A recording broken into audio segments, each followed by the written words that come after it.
Hello, everybody, and welcome into my latest live broadcast. Today it's Friday, the 5th of January, 2024. My name is CareyHolzman, and today I've got a really cool gaming PC, a true mini gaming PC that myself and Mara are just absolutely enamored with. But there's some catches, some caveats. We'll talk more about that in today's live review of the Tank 03. We'll get into the manufacturer because there are several. It's one of those products from China that can be white labeled. So AceMagic will be the one here in the US that's promoting it. But if you go to AliExpress, you'll see a couple other companies also offering it. And if you're going to go to AliExpress, do know it's going to take about 3 weeks on average to get the product. And you're pretty much not going to have any support. So if you're self-sufficient, independent, great. If not, maybe stay away from AliExpress purchases. Anyway, price is a little better there than what AceMagic wants for it, except I don't even think AceMagic has it available for sale yet. So we're going to talk about that today. However, I have some catching up to do. I hadn't been to Studio A in a few weeks, so there was some mail waiting for me, and some of that was Christmas cards, holiday cards. And I got this card here that says, Carey, the things that really matter are even more special at Christmas time. Wishing them all for you, your friend Jack, Anna, and me too, lady. This is from our friend Jack John Wilson. And thank you so much, Jack, for the holiday card. People that go out of their way to do that, you know, with the old-fashioned pen to paper, or sticking it in a good old envelope with a stamp. You know, these days people click a mouse, and even then, most people can't be bothered to even click the thumbs up on a video, right? So to go out of their way for something like that, it's very special, and I appreciate it. And of course, happy holidays to you as well, my friend. This other card here says Noel. And then when we open this up, this says, Carey and family, wishing you all the blessings of the Christmas season. Happy holidays and Happy New Year. This is from David Ice and family. Thank you, David. Happy holidays to you and yours. Sorry on my lateness on getting to these. I didn't even know they were waiting for me over there.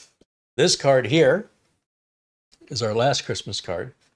This comes from our friend Colin in the UK. And he says, I'm wishing you a season filled with joy and much happiness in the coming year. Merry Christmas from Colin. Again, thank you, Colin. Thank you so much. Colin's been watching this show for many years, and very loyal, dedicated viewer. I appreciate very much.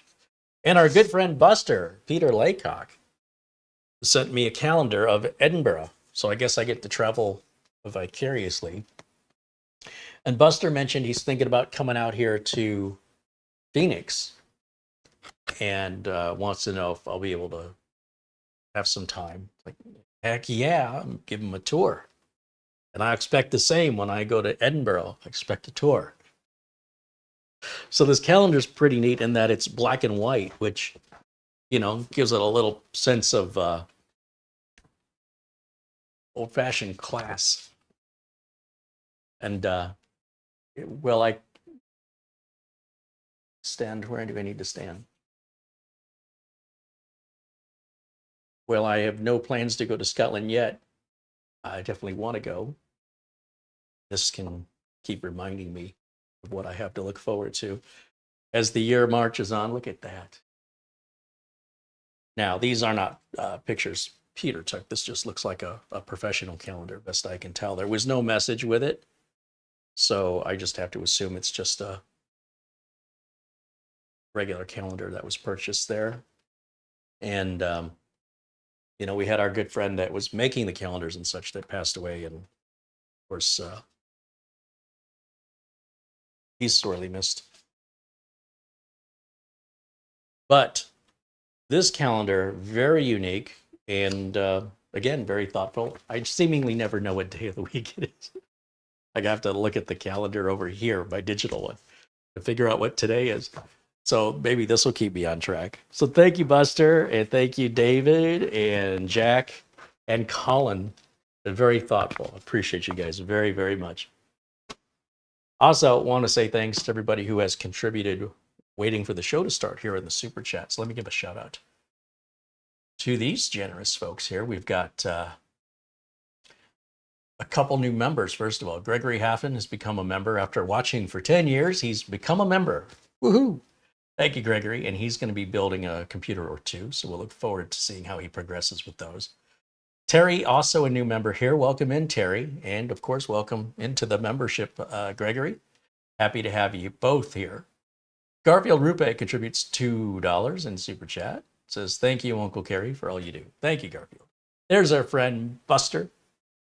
Peter Laycock contributes 10 pounds. He says, good evening, Carey and Marlena, and everyone in the chat. All the best from Bonnie, Scotland, where the temperature in Edinburgh is 35 degrees Fahrenheit, which is 1.6 degrees Celsius. Whew. That is just a little above freezing. Randolph Slavin with a 10-pound contribution. Slavin? I think it's Slavin. Thank you, Randolph. And Planet Cryos with a $10 super chat says, hello all, this is the mini PC I told you to check out. Glad you got to review. Hope it's a good one, or I might feel bad. I wish I could have got it myself. Yeah, but you got the little Samsung G40 I wanted to review, so looking forward to your video review on that. Lowest I've seen it was at $375 for the 4 terabyte. I know looking at Camel, at some point, briefly, it was at $319. I just feel like anything over $350 is a little too much for it. But when you do your review of it, maybe I'll change my mind. This unit was purchased, by the way. I went to AliExpress and I bought it using the funds that come in from your super chats and your memberships. The YouTube money is almost, it's so insignificant now. It was interesting. I was watching the 8-bit guy. He was talking how his revenue went down 80%, 80%, and how he's like, I might have to abandon the channel and, you know, go get a regular job. And it's like, okay, yeah, we're all feeling it. We're all feeling the crunch. So just so you see what's happening with your contributions, I still don't own a Tesla.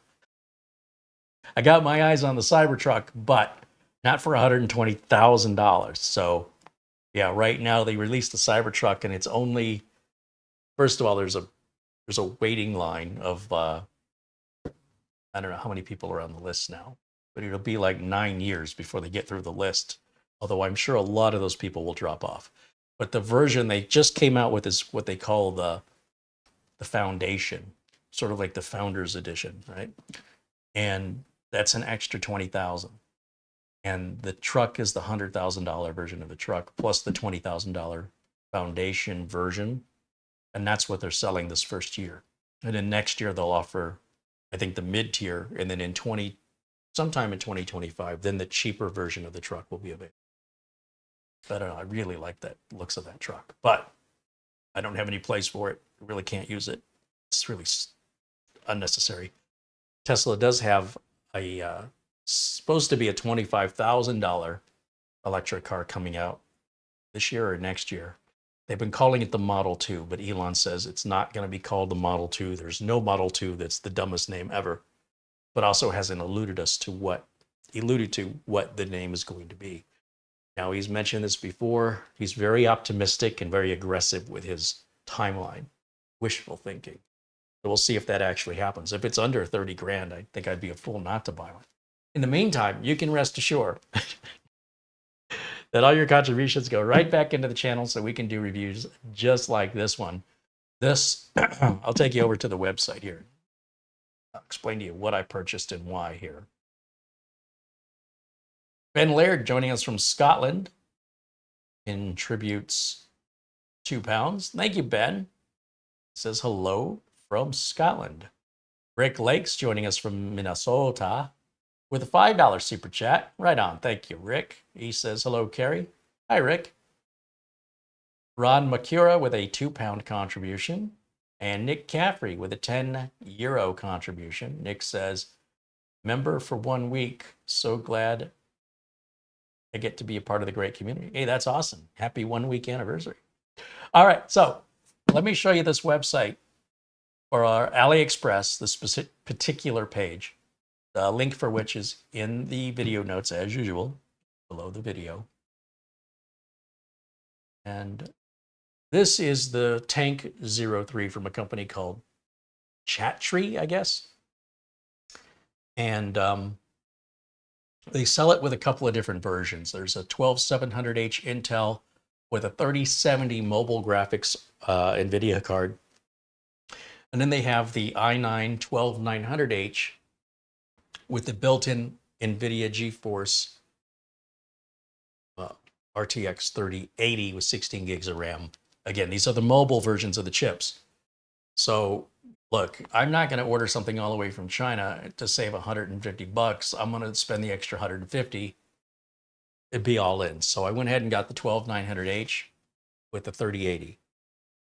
I think 16 gigs of RAM, because I can put my own RAM and storage. So I probably went low to the, the lowest point here. I think, and you can see my total was 1385.06.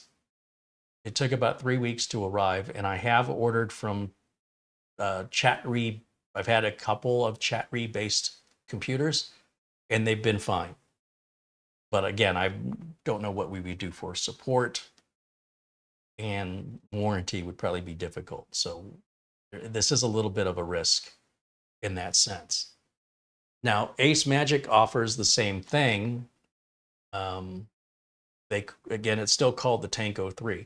In fact, if you look at AliExpress and we just type in, let's see, AliExpress, we just type in Chatreey just to see what models they sell, you'll see, oh, why did I type AliExpress in AliExpress? I can break AliExpress by doing that. Never type Google into Google. Break the internet. It's a joke.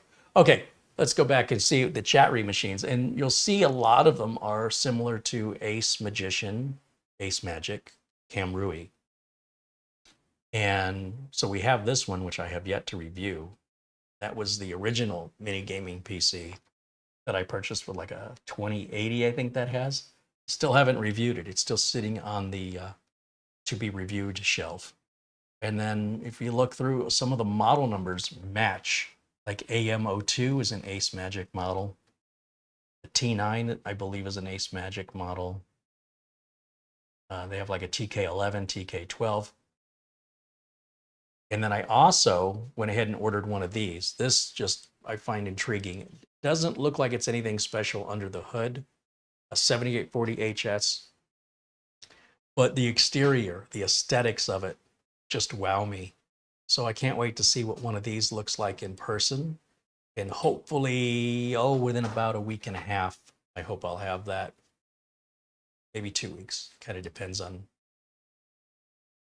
what the shipping situation is. But I just really like the looks of it. I'm not that blown away by the build quality or parts that are in there. It doesn't seem like it's anything special from other offerings, but it's very unique looking, and I'm just blown away by it.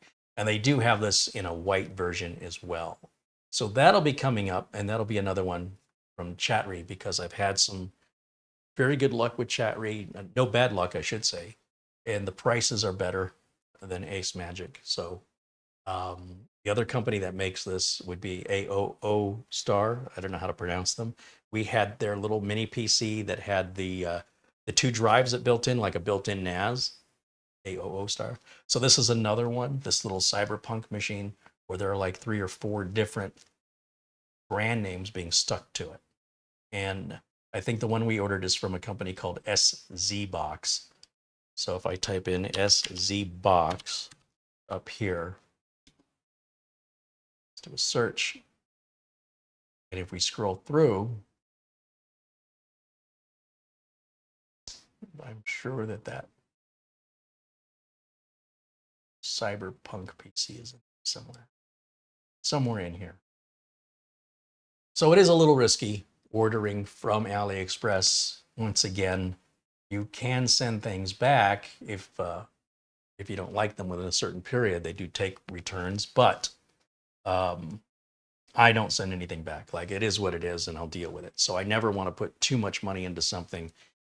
The tank was an exception because I already knew the tank was going to be well built and worth it based on what I've seen pictures of. It's solid. So let's go back over to camera 1 here. Here we go. I also want to take a minute and let you guys know I want to say thank you to our friends over at Acronis. We're partnering up with them all year this year to offer you guys a 30% discount all year round for new or renewed subscriptions for any Acronis product at all. And links for that are in the video notes. Also, a shout out to our good friend Corey Fruitman over at Instant House Call. We're going to talk more about Instant House Call in the weeks and, I don't know, a couple months ahead. And remind you guys, if you're looking for remote software, it's very inexpensive, very versatile.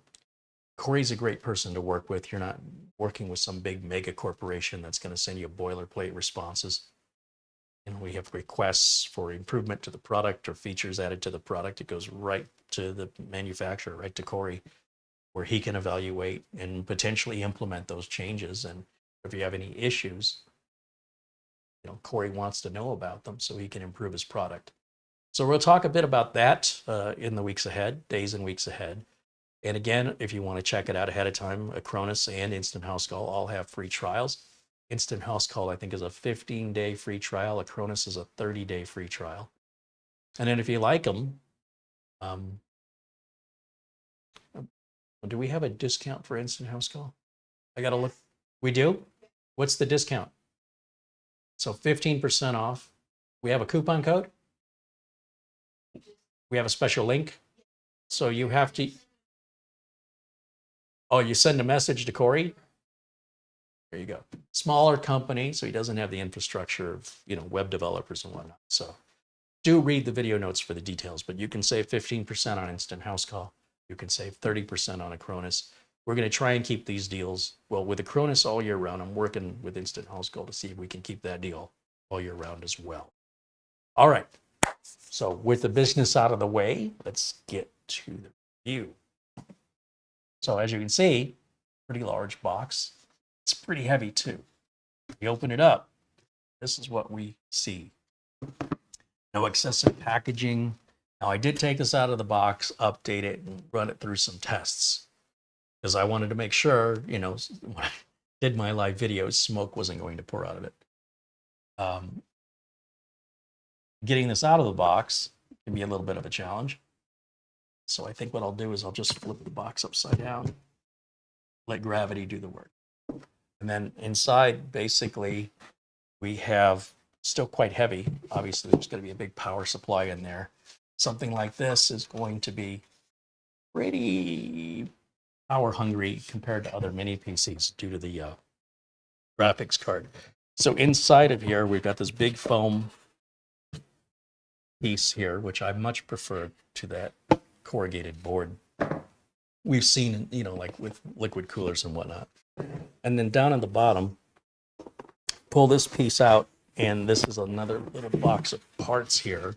Now, obviously, there's not going to be a VESA mount. You're not going to be mounting this to the back of a computer. But look at the size of this power brick. It's as big as my face. So I took a silver Sharpie and wrote Tank 03 on it because I don't want to mix it up with any other, because it still has your standard barrel power connector. You get a standard PC power cord. I like that it's a standard PC power cord. You get a really nice braided HDMI cable here, which I won't use, but, you know, hey, it's nice they threw it in.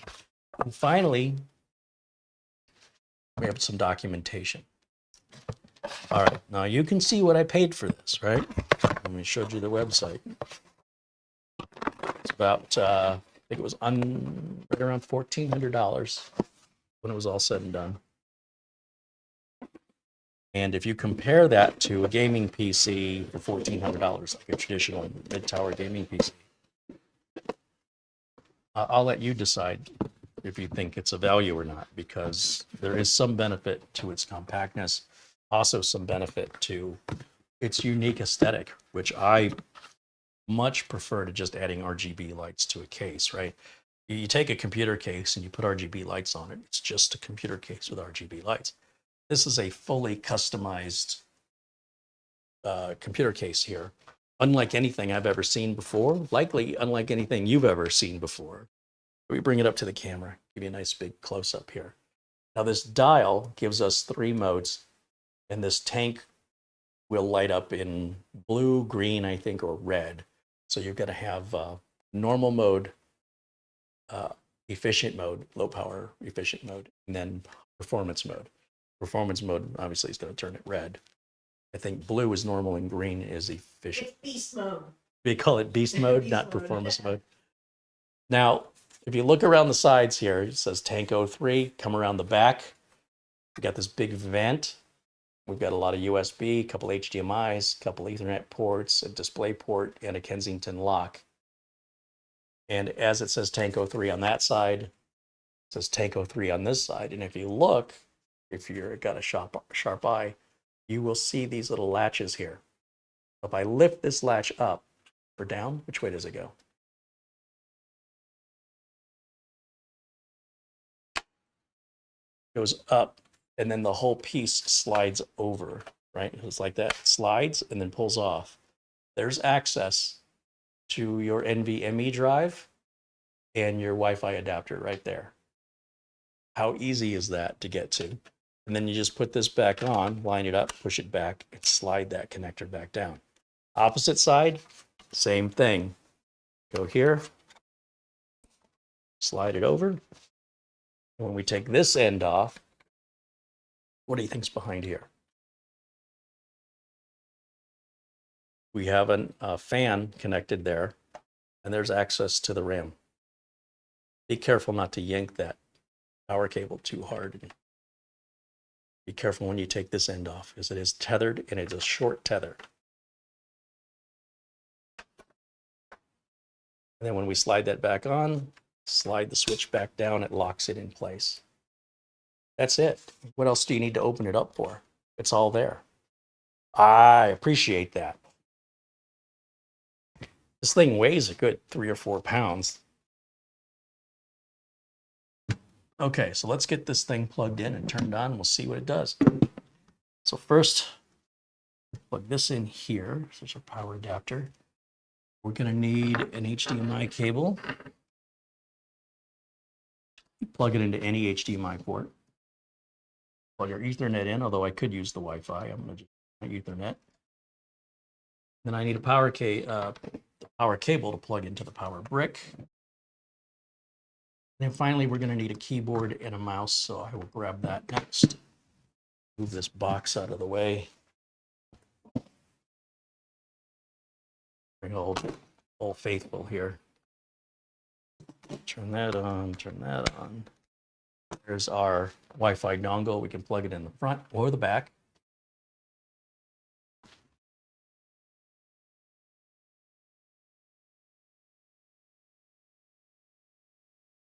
Okay, we've got an SD card memory reader right there, memory card reader, and our power button, and then this dial. Okay, with that, let me go over to our HDMI input. Let me put myself in the corner. We can watch this boot up together. So I'll put myself right up here. So hit the power button. I don't hear anything, but I did see the lights light up. Turn on.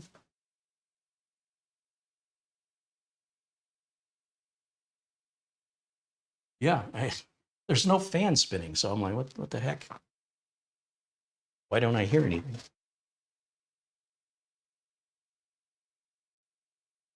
Well, we'll find out if fans come on once it warms up. Otherwise, I'm worried that maybe I pulled on that panel too hard and unplugged that cable. We'll find out. As you can see, I've loaded it up with new drivers, my Windows 10 optimizer, through Google Chrome on there, and just ran a bunch of tests on this thing just to see. Overall, I think for the price, it's well worth it, especially given not only are you getting really good performance, but you got a very unique looking machine here that's very easily accessible. Let me go full screen on my side so I can see it the way you guys see it at home. Oh, so much better.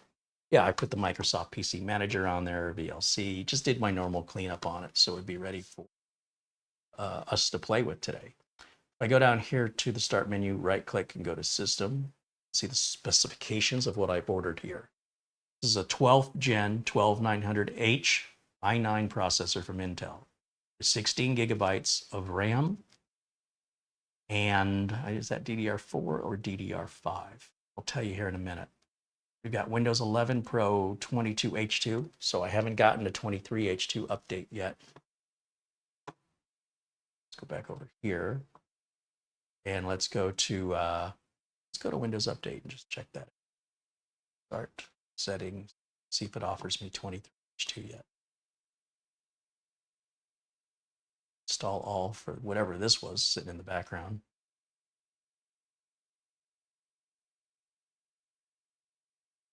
Check for this again. While it's doing that, we can bring up CPU-Z and we can get the details. RAM, see if that's DDR4 or DDR5. Dates are being just to see 0 available. Okay, go over here to SPD.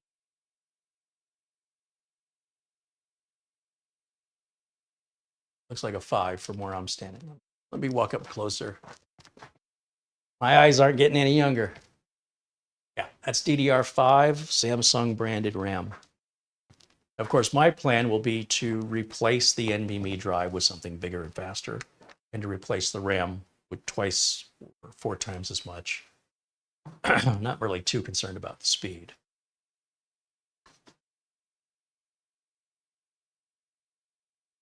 Did I leave Crystal Bismarck? I did. We'll take a look at just what the baseline, if you order it and keep it stocked just the way I've got it, how necessary would it be to upgrade it? Obviously, it's just fine the way they ship it, but if you either felt like in some time, because it's a big chunk of change, right? So you could use it like this for a few months or whatever, and then head the RAM and NVMe down the road.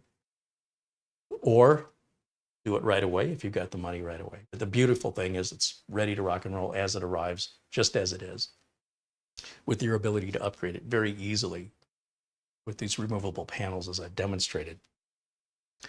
So it looks like we're running Gen 3 speeds here, but it should be a Gen 4 NVMe slot. I wouldn't put a Gen 5 in there. First of all, I'm sure it's not Gen 5, but even if it were, it would run way too hot. There's not, in my opinion, not good enough cooling for a Gen 5. So even if it could take it, I wouldn't use a Gen 5. But with like the Fangjing 4 terabyte or 2 terabyte drive, that's Gen 4, that'd be a nice inexpensive upgrade for this. Or even, a Samsung 980 Pro or the Samsung 990, if you've got more bucks to spare, be a nicer upgrade with regards to, getting the Samsung Magician software and all the features that comes with. So let's take a look here at what you guys think.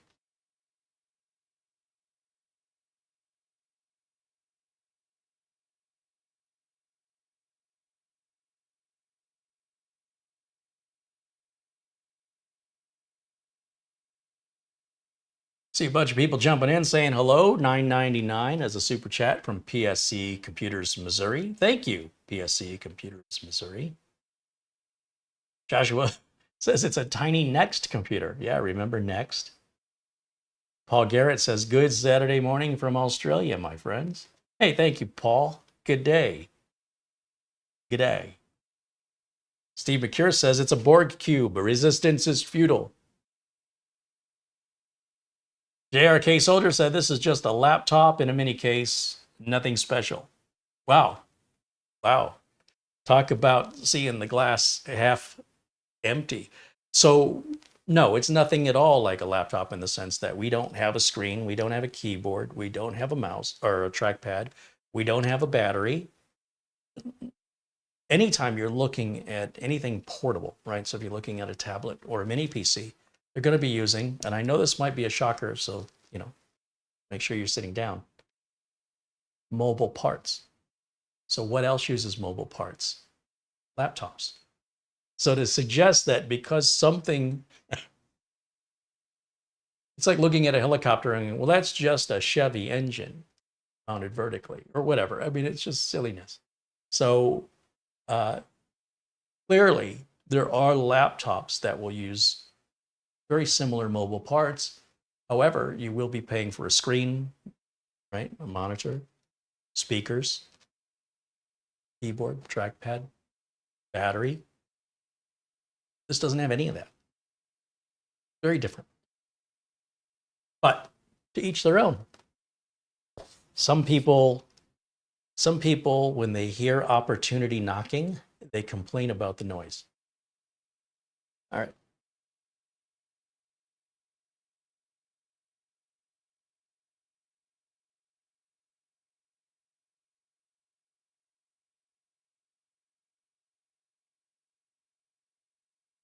Planet Cryos with a $2 super chat said he's hoping to review that Samsung G40 next week. I'm looking forward to that, Planet Cryos. Douglas Burchell renews his membership. He says, what a great day to be a member for 6 months. Thanks for all the joy and knowledge you provide. Right on. Thank you, Douglas.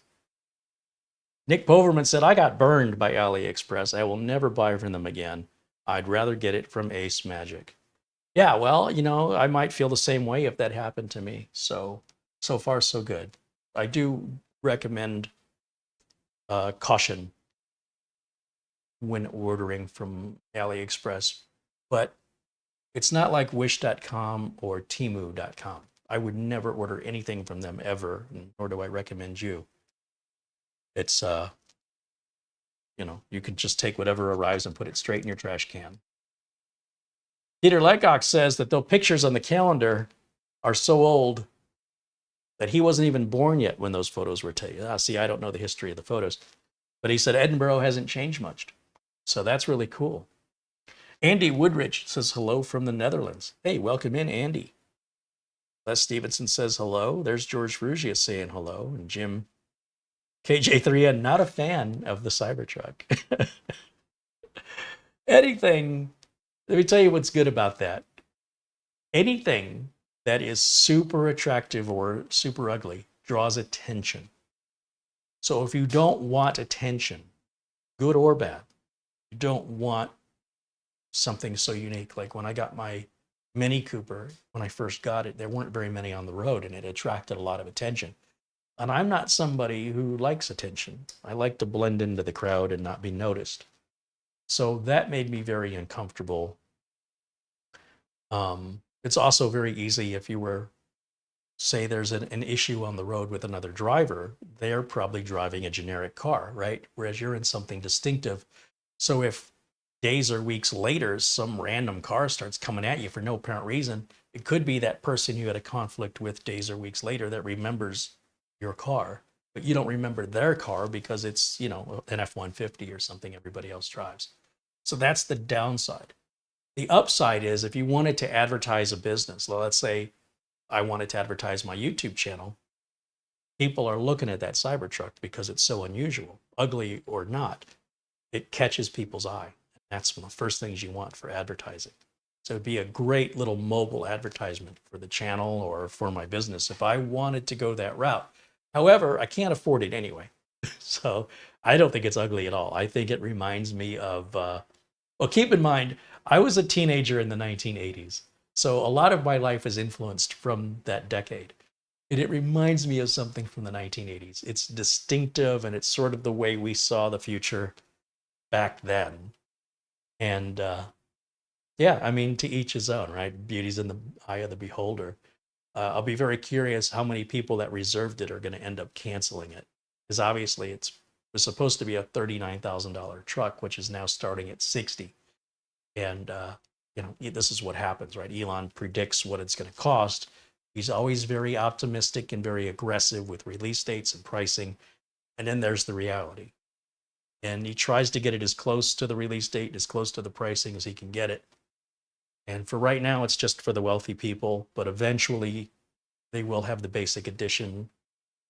I'm not going to spend 60 grand for a car. I don't have it. But certainly the price will eventually come down. But it's definitely an eye catcher. I think we can agree. You're not going to have that drive by you and not notice it, for better or for worse. Let's see. Nick Caffrey. Oh yeah, we already did Nick, so I already went back far enough here.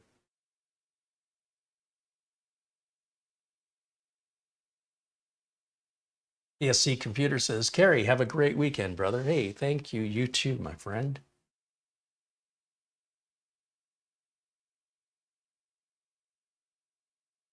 One of the channels, if you like mini PCs, a channel who does mini PCs, but almost never has anything negative to say, and does a really great job with the filming and, you know, testing out different games, would be ETA Prime. And ETA Prime somehow got their hands on one from AceMagic, even though they're not available yet. A little jealous of that, quite honestly. But the one thing, if I had a complaint about ETA Prime, is, you know, when he's reviewing the machines, he's not very critical of them, in my opinion. When the AceMagic showed up with a virus on it, he never even mentioned anything about it. When a machine is lacking, he just kind of, if I was a manufacturer and I was going to send, if I had one of these to send out, I would send it to him, because you know he's not going to be too critical of it. But he does a great job. I don't mean that as an insult. That's just his style is different than mine. I come from a technical background, and so I want to look at this from a technical side of things. And that was the only review I saw that was decent. There's only like a couple of channels that have this. So I just wanted to come at it from a technician's point of view, which nobody, as far as I know, no technicians have looked at this yet. And I wanted to bring you guys, my audience, I wanted to bring you some unique content that's not just everywhere like some other machines are, right? So that was my motivation behind buying it. I'm not a gamer, so I don't have much use for the gaming capabilities of it. However, Mara's been drooling, Camera Girl's been drooling over it, and she's a gamer. She wants to game on it.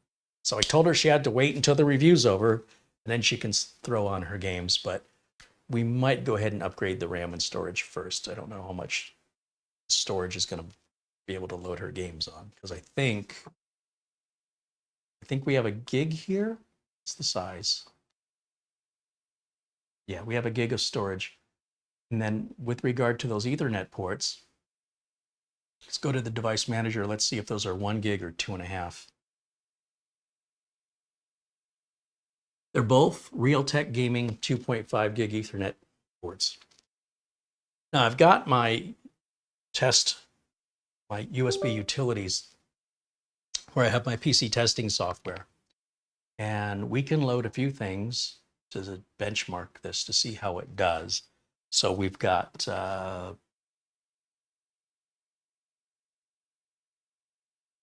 PC testing here. Heaven Benchmark's very, very old. I'm not sure it's worthy of running that. We have 3D Mark 2016.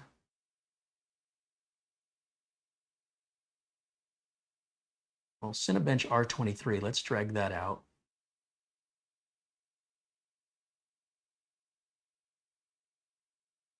And let's go ahead and drag out the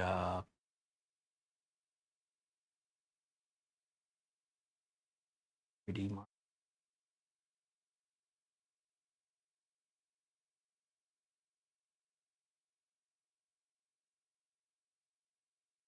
Well, I wonder if this will load.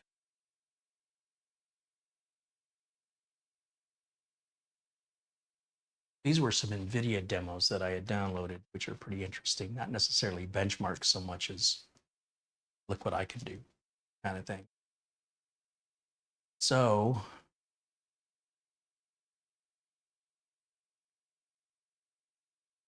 That's a big file it's moving over. Paul O'Brien with a €2 super chat just now. He says, OMG, just woke up and missed some of the stream.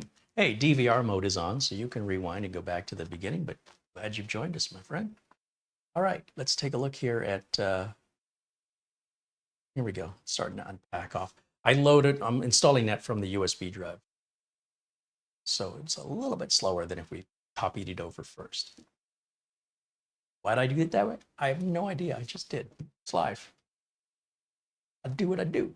Can I tell you? English. Next, next, next. It's moving quick.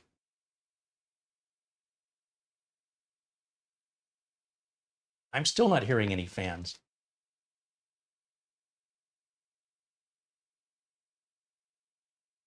There's a fan running. You know what? I'm curious if I pulled on this too hard, so I want to just check and see if this fan is turning. It's on the other side. It's going to be on your left side. Oh, it's a little teeny tiny fan, and yeah, it is spinning. Ooh, there's some heat coming out of the bottom of this thing. That's where it's all at. Okay.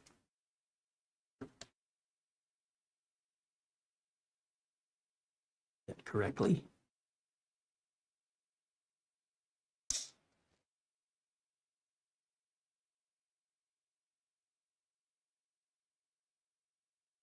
Nick says, did you run the Heaven benchmark software on it like you used to? I think this would just annihilate the Heaven benchmark because it's such an older benchmark. We need to put something that's more challenging. Jim says you're not going to blend in with something as ugly as a Cybertruck. Well, that's what I was saying, Jim. That's exactly what I'm saying. You are going to stand out. Now, let's see. Bikeman said he's got a new 7-port USB 3.2 Gen 1 hub. He says, but even though it's powered, it can only run up to 2 devices at a time. But so far, a Seagate drive and a Western Digital. Well, it's probably 2 devices that are drawing power.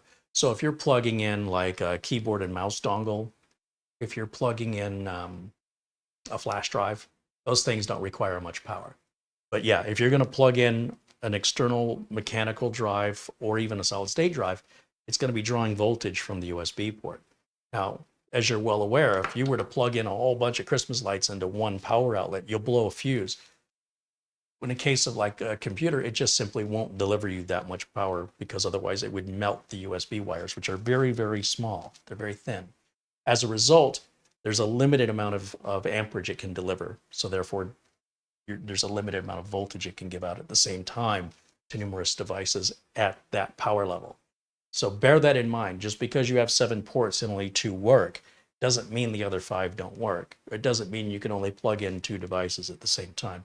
It means you can only plug in 2 power draining devices at the same time. And that's not a limit of,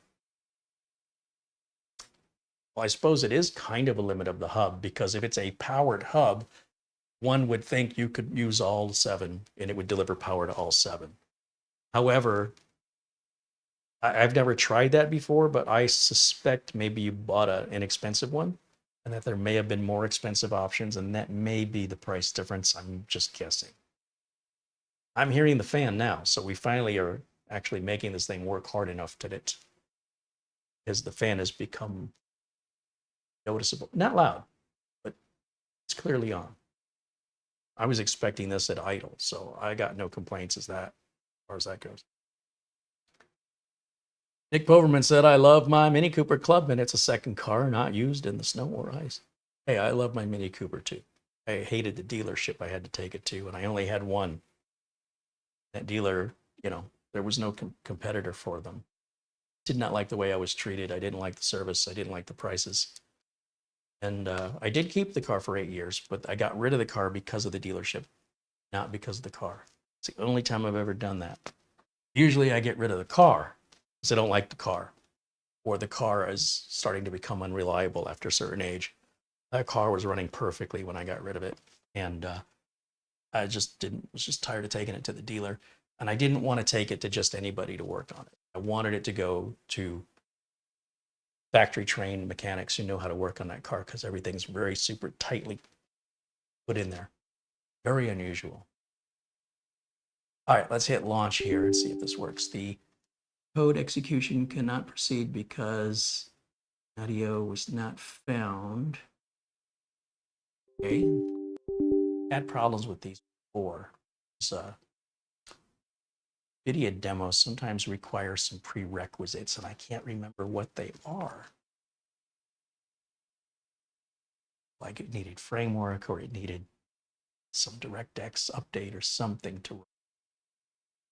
Let's try the superposition here. See if we can get that loaded up. Yes. Accept. It's fine.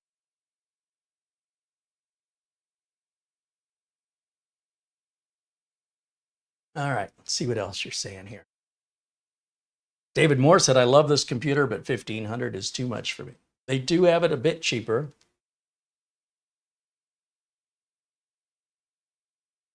You get it with the 12700. It's a couple $100 less. You pick it up for about 1100, 1200. Mark Jones says, all the best, Carey, and everyone for 2024. Hey, thank you. Back at you, my friend. Thank you, Mark. New Tesla looks like the chassis was designed on a Commodore VIC-20. That's what Starshine says. I kind of agree. Kind of agree with that. I don't think that's a bad thing, but hey, you know, to each their own. Let's see. Greg M says, a review requires using a device for a month or two and pointing out any issues with the device. Well, I would say a proper review, in my opinion, as a technician, isn't running benchmark software. And it isn't your typical review you see here on YouTube, but it's living with the device, using it as as your everyday computer. Benchmark, performance, and I've emphasized that, even back when I did the NUC. Remember the very first time when the NUC first came out from Intel, back in April of 2013, we built one. And I said I would be every year giving you an update on that. And I did that for a few years. 10 years later, the thing was still running great and needed to be replaced just because it was getting pretty bogged down. It was being used for remote work and had responsibilities it never had to do before. And so the person using it needed more and more resources. So while the machine was still operating just fine and I never had any problems with it, it needed to be replaced because we needed something with more power. Any event, the way it was built, the RAM, the storage, all of that stayed. Still to this day, still have the machine. It still works perfectly. It's still an i3 from 10 years ago, but I guess it's 11 years ago.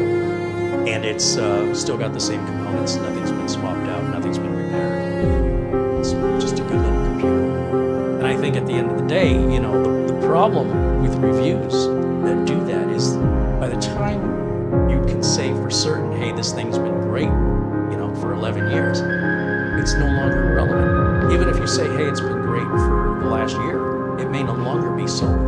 The technology is moving so fast that to wait, and I mentioned this back in April of 2013, I said, so what we're going to get out of this is to determine the manufacturer. So if this machine is actually a pleasure to have, and it's no longer available in the years ahead, then we should come to expect that from whatever replaces it from, in this case, the Intel. Oh.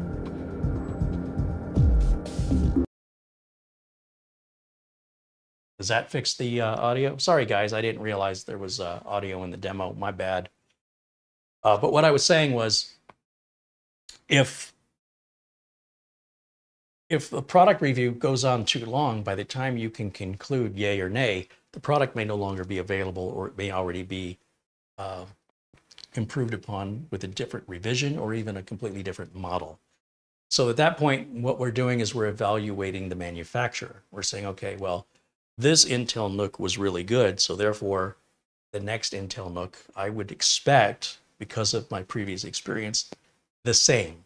No differently than somebody buys a car and they have a bad experience with it and they say, I'll never buy that brand ever again because of the experience they had that one time. In much the same way, these reviews, even when you do it that way, can be inaccurate because there's no telling the management of the company in what direction they shift and change to different suppliers or cost-cutting measures where they were once making good products and now they're not good, or the other way around. So we're kind of doing ourselves a disservice if we establish, let's say, go to a restaurant and you have a meal and you don't like the meal, you don't like the service. Well, that depends on what day you went, right? And who was working, who was cooking, who was your server. You'd have to go there about 3 times, in my opinion, to establish what's the norm. Is the norm bad service and bad food? Or did you just go on a bad day? In much the same way, you can get a bad unit, you can get a good unit. And so the review is really for the specific one you have. So even though they're all built by basically robotics and they should all be the same, they're all going to be a little different. Every CPU silicon is slightly different. And I don't know. So reviews are, they're not really any guarantee. They're just one person's experience they're sharing with you. And sometimes the person's at fault. They don't know what they're doing, or their expectations are thrown way out of whack, and they don't know that. So I've seen plenty of that on YouTube. Sometimes their expectations are very low and they're very easily impressed. Mara, for example, liked this before I so much as turned it on. She was already in love with it. Her mind was made up. Now, granted, if she had to live with it and it was giving her problems, she'd change her mind. But I have to tell you, if you go into something positively, you're less likely going to be critical of it, unless it's really, really bad. So in other words, like, let's say I like that Cybertruck, right? I like it. Jim, KJ3N, doesn't like it. If we each got one, who do you think would complain about problems that the other one says they don't have? And that's just attitude. You like something, you like it. You don't like something, you don't like it. It's not right, it's not wrong. And so when we look at all these reviews, you've got to understand that even if you read Consumer Reports, my experience with products that they say are great, my experience is I would never own that product, and I don't know how Consumer Reports came to that conclusion, right? So it doesn't make them wrong, it doesn't make me wrong, it's just we had 2 very different experiences. So the best we can do on these reviews is share our experience. But there's really no better experience than yours personally. If you're interested in something and you want to know, would I like this? The only true way you're going to know isn't going to be from anything on the internet. The only way you're truly going to know is to own it and experience it yourself. I can't tell you what you like, what you don't like, or which product you're going to get, or how you're going to use it, or what your expectations are, and whether or not they're going to be met. Only you know all of this. So I strongly encourage you, if you're interested in anything you see me review, try it for yourself. Don't take my word, even if I say I don't like it. I mean, unless there's some serious issues that you agree with that you don't want to mess with. But if it's just a personal preference that I have, don't let my personal preferences influence your buying habits. I'm not here to sell anything to you at this point. I just want to introduce you to it. I want you to see it. I want you to know where you can buy one. I don't have any affiliation with AliExpress. I don't make any commission if you buy one or you don't. I'm buying this for content to introduce it to you. And whether or not you like it, you'll just have to buy it and see for yourself. If you buy it from a place like Amazon, then you have a 30-day return window. And by the way, based on the way retailers are dealing with returns, 30 days is a long time. You should know within a week whether or not you want something. And I suspect in the years ahead, that return window is going to shrink down. They're not going to give you a whole 30 days is a ridiculously long time to evaluate something and return it, in my opinion. And it's costing companies a ton of money in returns. So while they have such a generous 30-day return policy, like it's unlikely going to go to 60 or 90 days. It's likely in the future going to go down, in my opinion. That's going to shrink down, and you'll say, gee, I remember a few, a couple years ago, it used to be a 30-day return policy. Wish they still had that today. Well, they do have it today, and I strongly recommend you take advantage of it when you want to evaluate something you're not quite sure of. If you like it, you keep it. If you don't like it, you send it back. The returns on Amazon, if you're a Prime customer, returns are free. And then what I would encourage you to do is then leave a comment. If I have a review of a product that you've tested, share your experience with us, good or bad. I'd love to hear what you liked or what you didn't like. And did you end up keeping it or did you end up sending it back? So between my review and then your feedback, and the more people do that, the more there's going to be sort of a consensus, right? More data will be collected. And somebody else coming and looking at that can say, seems like most people like it even though Carey didn't, or most people don't like it even though Carey did, or everybody seems to like this and nobody dislikes it, right? That might give you a little more incentive to buy or to not buy just based on more data points from different perspectives, different angles, different views. So something to keep in mind. So that finished there at 23,328. I don't know if that's good or bad, quite honestly. I don't normally run that benchmark. However, I do run the other benchmark here. Start next. Let's get out of this. What's that? Close this. Oh, I got to use the right mouse. That's probably why. All right, let's go to what's this? 3D one.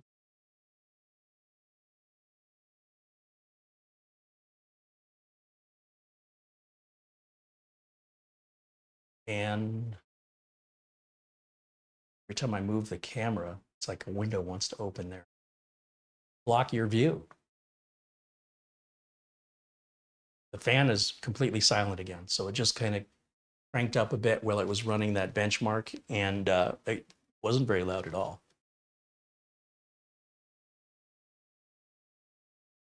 Paul Garrett says his Tesla P85D has rarely been beaten. I guess if you're into that when you're driving. I just want to get from point A to point B safely, efficiently, comfortably, reliably. I don't care about how fast it goes, but that's just me.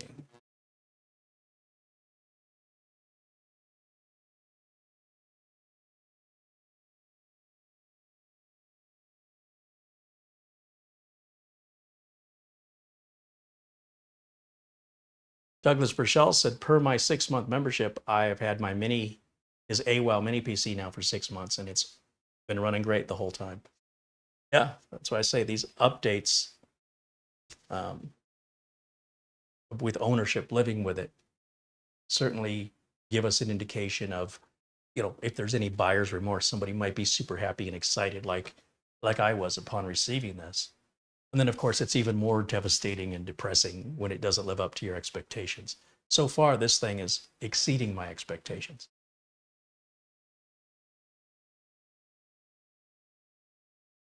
Maurice wants to know if they sell this on Amazon. I don't believe it's available for sale yet in the USA.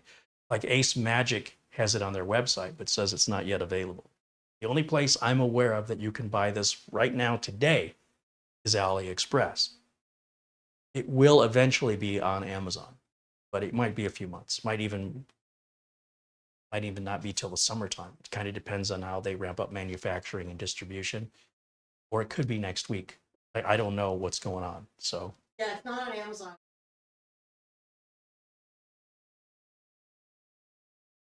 Oh, really? So AceMagic has some configurations, but not all of them. They have some that are. But they're also more money than AliExpress, right? Yes. And they cost more money. By like $100 or something. Yeah.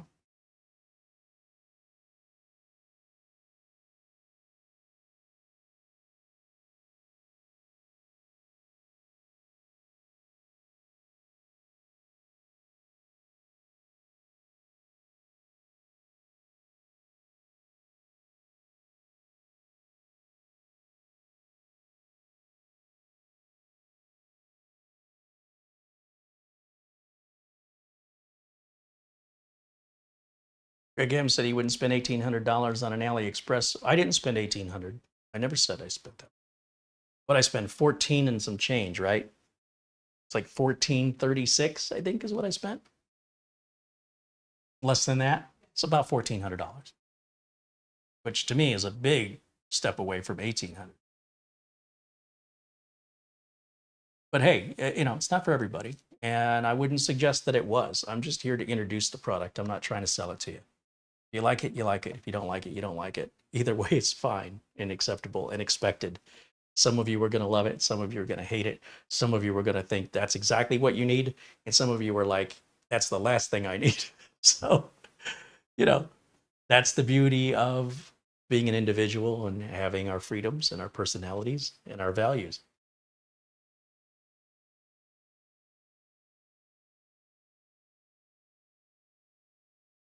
Greg says it's 1,800 Canadian. I see. So the Canadian dollar is about 75 cents American. It's still the same amount of money.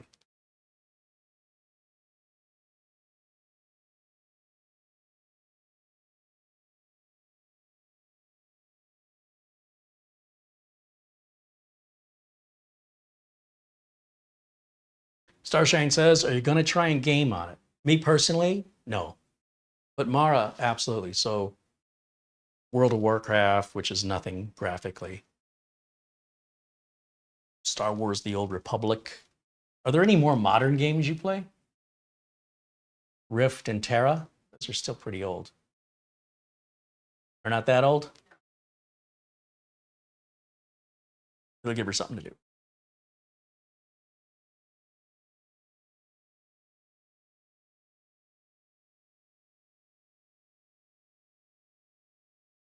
So there's, you know, over 1 million games out there. I think it's a fruitless and pointless endeavor to install a game on here and run it because, quite frankly, most of you, we don't have that big of an audience where most of you are going to be like, oh, I play that game. Most of you aren't going to be playing this game, whatever game it is I choose. So to me, it's pointless to run any demo of a game because it's likely not a game you play. And whatever settings I put it at may not be the settings you prefer. So we don't really know how it's going to perform for you. We do know it has a 3080 mobile graphics chip in it. And we know it has a 12900H Intel i9. So based on those specifications, you should have an idea of what you can expect out of whatever game you play at what resolutions you play. It's not going to throw any surprises your way. I promise you, it's not going to outperform what it can do. And your concern is probably that it would underperform, but it's not going to underperform. It's going to do exactly what a 12900H and a 3080 with 16 gigs of RAM. That's a mobile processor. If you look at the specifications, I promise you, you can watch all the reviews you want in the world. That already is defined by the hardware. So it's all up to you on what game you're playing, what version, what updates you have of the game, what resolution, and what specifications, customizations you have on the game. Whether or not you've turned on certain features or turn off certain features are going to greatly have an impact on what your experience is. So the best I can do is kind of run these generic benchmarks on it. And we get a number. And the reason that we do that is so that you can run the same benchmark I'm running. It's free to download. And you can compare the number I get to the number you get. And then we have something comparable. But if I'm running some random game with some random settings that you don't play, you really don't know how that compares to what you have now, or how that would compare to some other option you're considering. I hear that fan starting up. It's working. Now, it looks pretty smooth to me. Now, we could go in 4K. I'm only in 1080 because my capture card's just 1080. So bear that in mind as well. That's the loudest I've heard the fan get, which is quite noticeable, but I wouldn't say it's not annoying to me anyway. Bikeman says, me sitting here as a 43-year-old man that still plays Second Life after 23 years, released in 2003, should have been learning PC hardware aspect more. Well, enjoy yourself, you know, whatever you like. Mortant says, I'll catch the live stream later. He's going to do a break and rotor replacement job to earn some money. Hey, go earn that money, Mortant. You can absolutely watch this video playback later. Thanks for hanging out with us, my friend.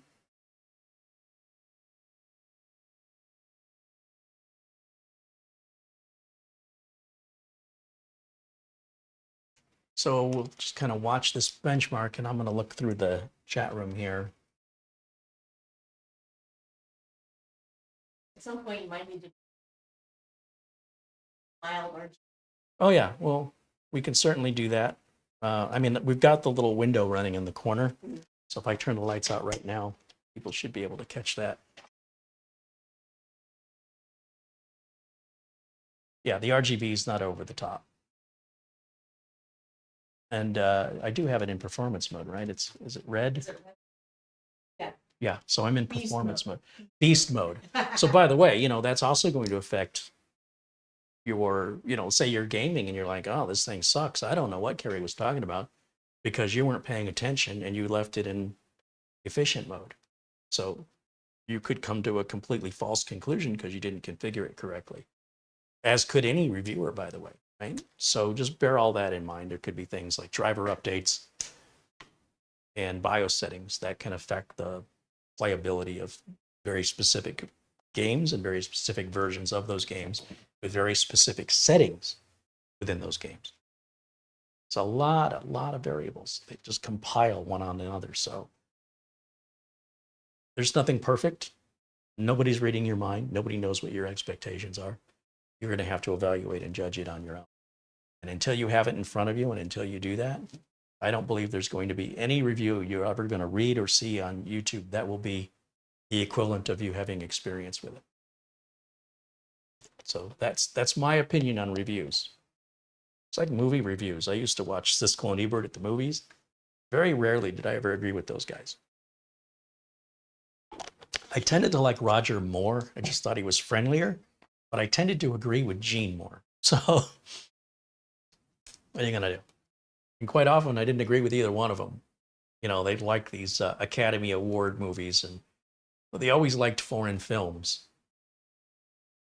I'm like, well, of course they like a foreign film. They're not watching it. They're reading the subtitles. They're not paying attention to the acting and the scenery and the cinematography. How can you do both at the same, can you give it the same amount of attention where you're busy reading the subtitles? They always seem to like the foreign films. It's like, well, of course, they're reading a book. Let's see.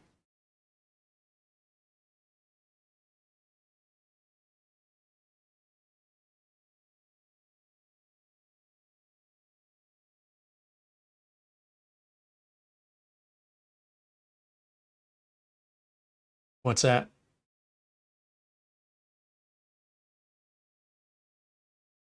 So, of course, suggested do. Yeah. I'll leave that to you to do. I don't have a Steam account. Mega Man says, Carey, I used your VIP CDK deals discount. And for Windows 11 home version, went flawlessly. Perfect. Good to hear. Paul Garrett said that cheating's getting out of hand on his favorite game, Battlefield 2042. That's another issue you got to deal with, right?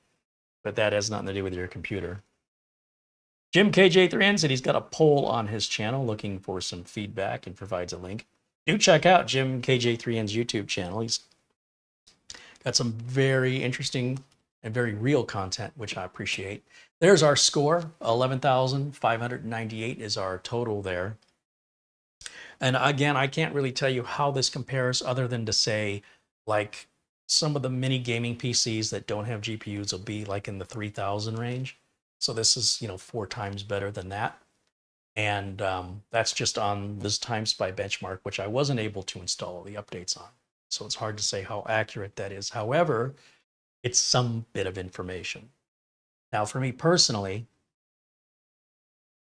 I could use this for streaming. I could very easily plug in a USB capture device, hook up my camera to it, and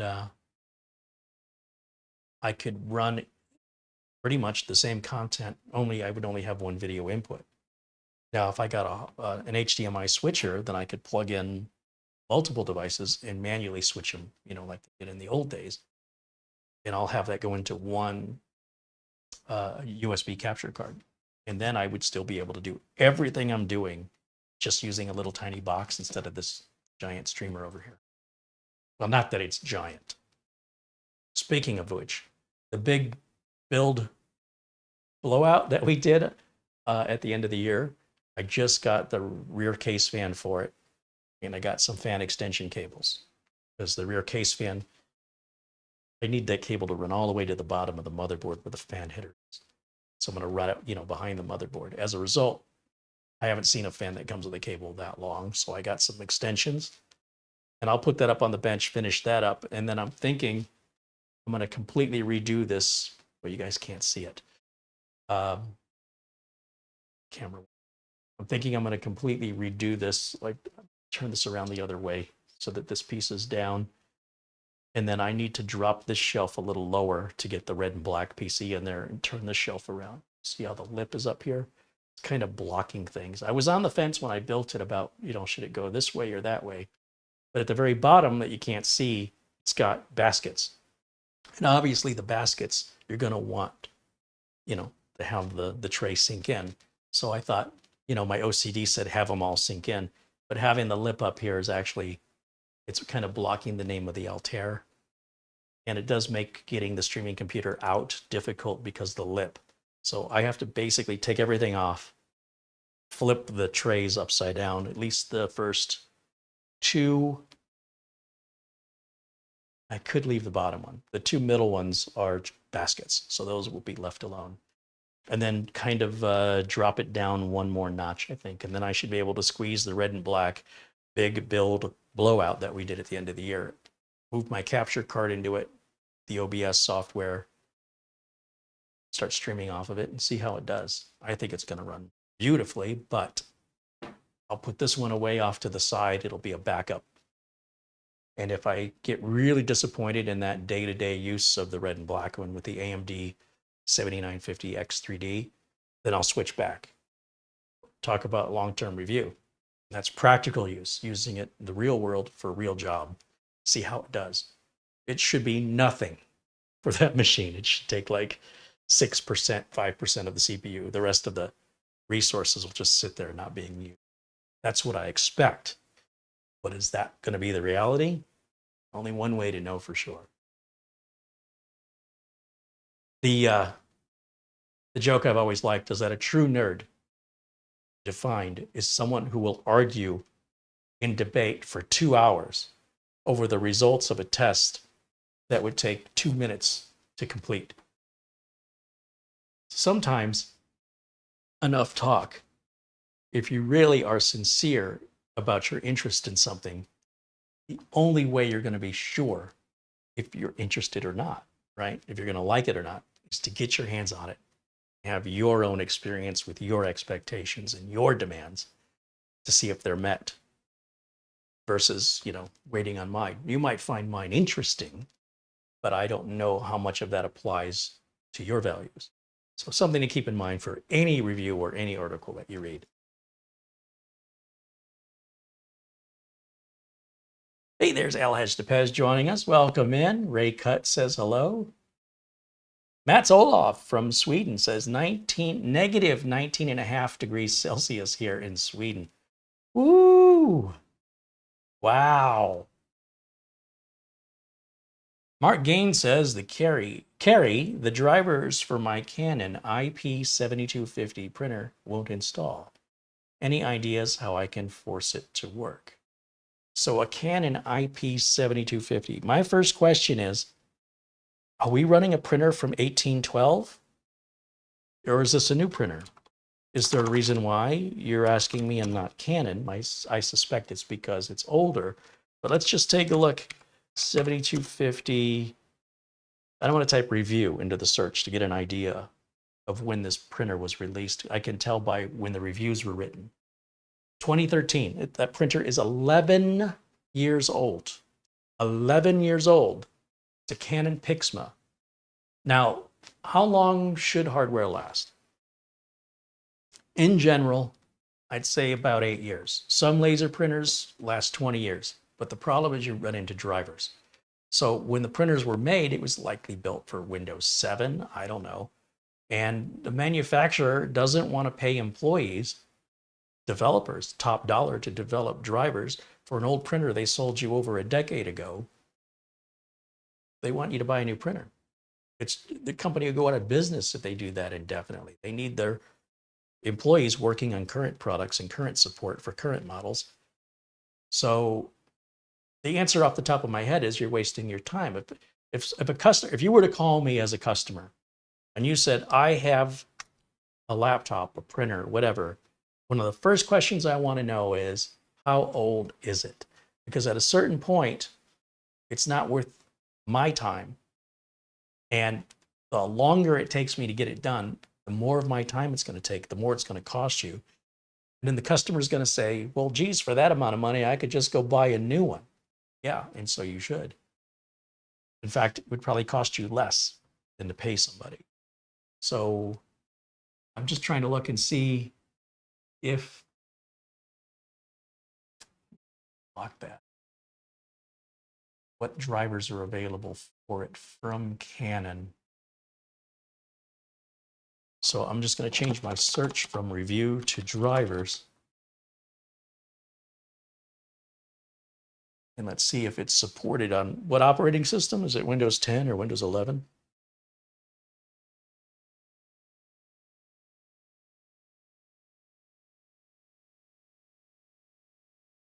If the printer was working, all right, so let's just say that this is compatible. I'm looking right now to see if it's compatible with which operating systems. Go over here to drivers. So it does show, even though it's 11 years old, it does show it's compatible with Windows 11 and Windows 10 and Windows 8.1 and Windows 7 and Windows Vista.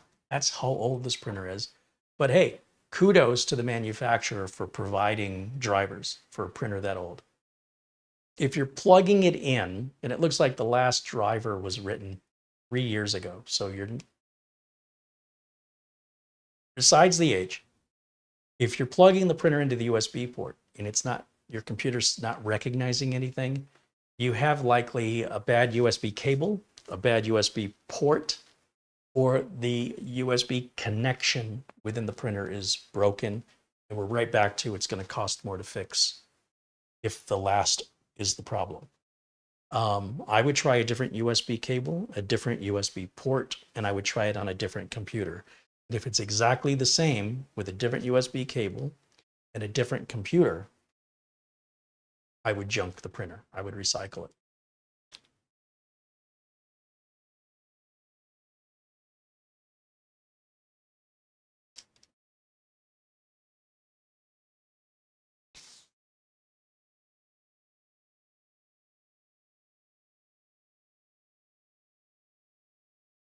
The other thing is, we're not talking about a $1,000 printer here. When that printer was released, it was a fairly inexpensive printer. So the fact that you still have it and it was still running 11 years later, I don't think the printer, I wouldn't be all upset that, oh, they're ripping me off. You know, if it was a worst case scenario, I'd say, hey, for what I paid for this, I definitely got my money's worth. However, I'm saying, you know, in a worst case scenario, I definitely think a different USB cable and using a different computer would be the two main things I would do to determine if it's the printer or it's the computer. And if it is the printer, I'd say you got your money's worth out of it. Not a big deal.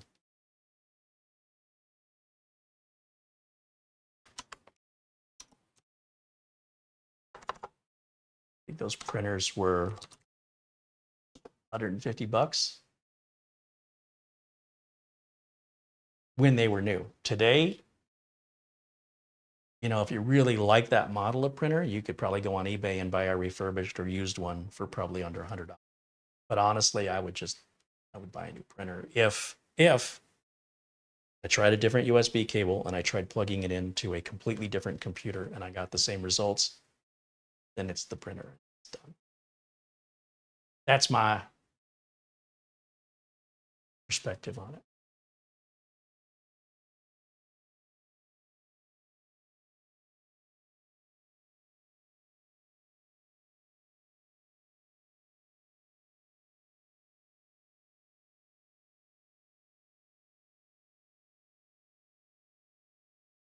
Mark Leibowitz said, I worked in an office in 2014 that had an HP LaserJet 8000. It was a workhorse printer and they loved it, but it became a 100-pound paperweight when the last Windows XP machine died.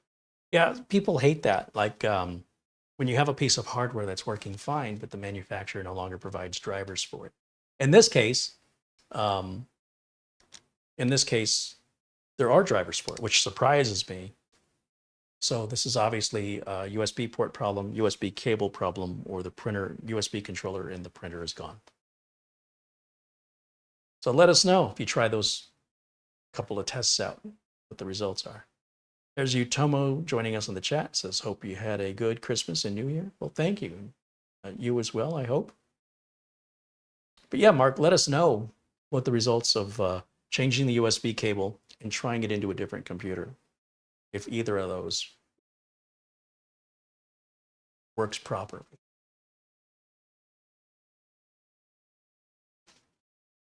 Some people want to keep the same printer because they might have a bunch of cartridges they invested in. They don't want to have to buy, dispose of those. That's often more investment than in the printer itself. That's why I say somebody might choose to go on eBay and just buy a used one. That way they can continue to, not have to dispose of the investment they've got in cartridges. I've had customers request that. I've had customers that liked a really old style HP laser printer they haven't made in years and said, man, I really wish we could get these. And I'm like, hey, I can get them for you if you want them. They're like, how many can you get? I'm like, how many do you want? You just go on eBay. I can buy them all day. So I ended up buying 4 of them off of eBay. One of them arrived cracked, and it's not worth, the weight of them, it's not worth shipping them back. So one of them arrived cracked, and another one was missing a part. So I ended up kind of using one as a donor and made 3 really good ones. And then what did I do with there was a 4th one that was just basically a skeleton. I don't know. I think I took that to Goodwill. No, I have a friend who recycles things and he likes, messing around with stuff. I remember I gave it to him and I'm like, here, you enjoy playing with stuff. Have fun.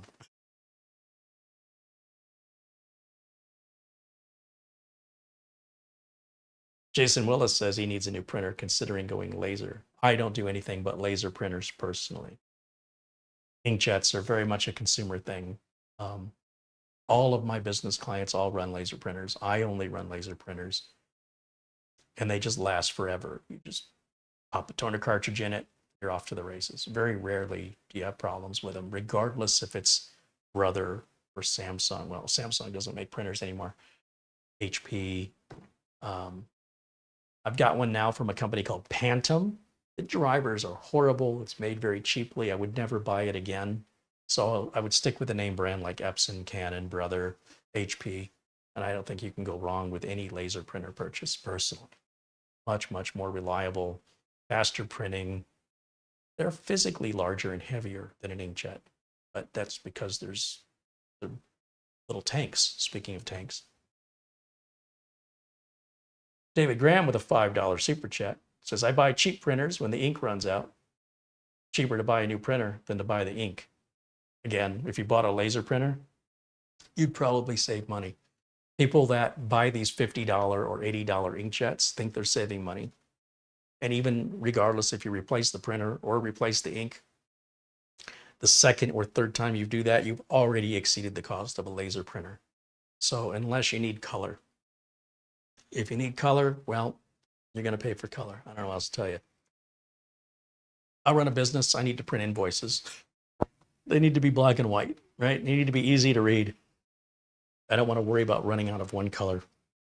I did have a color laser printer, but what a pain in the butt to have to replace 4 ink toner cartridges.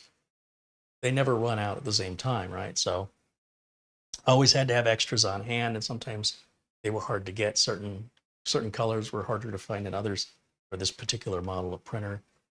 I think I lived with it for about 2 years, and I had enough. It was physically quite large because you had to have room for 4 different toner cartridges, which is 4 times the amount of maintenance cost. So it went right back to the old-fashioned laser printer, much smaller, more compact, cheaper, more reliable. And The Samsung printer I've got at Studio A, I've had, geez, it's got to be going on over 10 years. Still has the drivers running fine. It's got a built-in scanner on top. And when it stops working, it owes me nothing. I'll just get another laser printer with a scanner on top, which is what I have here, the Phantom. I'll never buy another Phantom again. What a hassle to get that thing installed.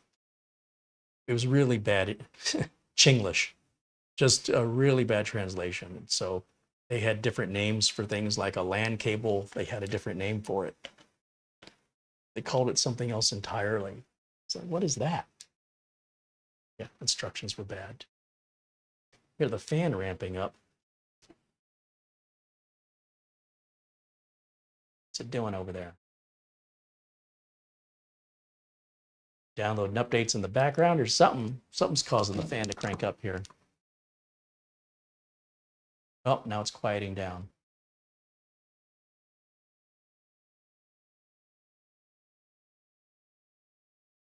Still waiting on that 23H2 update to be offered to me. Not quite sure why it hasn't yet, but it will. I could force it if I wanted to, but it's a window. Okay. Do you guys have any questions about the unit that maybe I can answer? Maybe I'll know the answer to? I'll do my best to provide an answer. If you're not into gaming, there's no reason for you to spend this kind of money. A lot of what you're paying for is that 3080 mobile graphics chip. That's probably $400, $300 to $400 for that chip, or at least of the cost of the machine. If you can use onboard graphics, that's going to be much, much cheaper for you to buy a mini PC, and it won't have to physically be this large. It won't require a power brick this big. I'm kind of curious what the numbers on this brick are. This brick says it is 19 volts, 300 watts. So that's a pretty serious, 300 watts. That's a pretty serious amount of power delivery coming out of it. But again, because of the 3080, it needs to be about twice what it would normally be with a regular just 12900H. And as such, should be expected. Thank you to William Ward, who sends in $5 via PayPal. Thank you, William.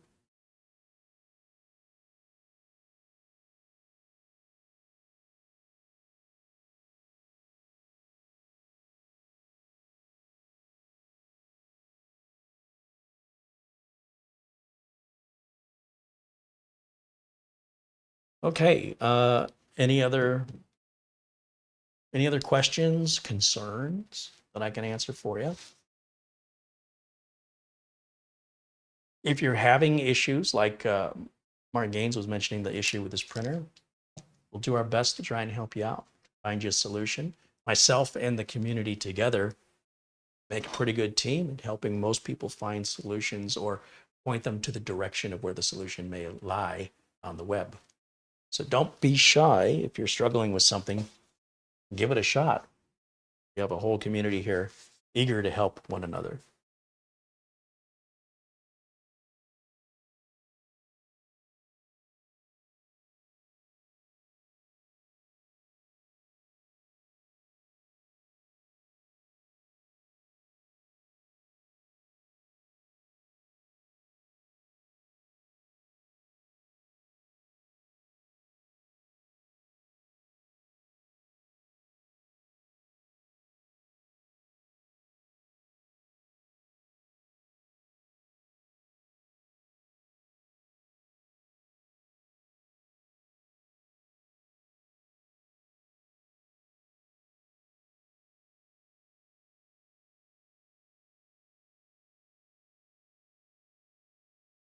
Looking through the chat to see if I missed any other questions here. Or any other updates from Mark Gaines on my suggestions there.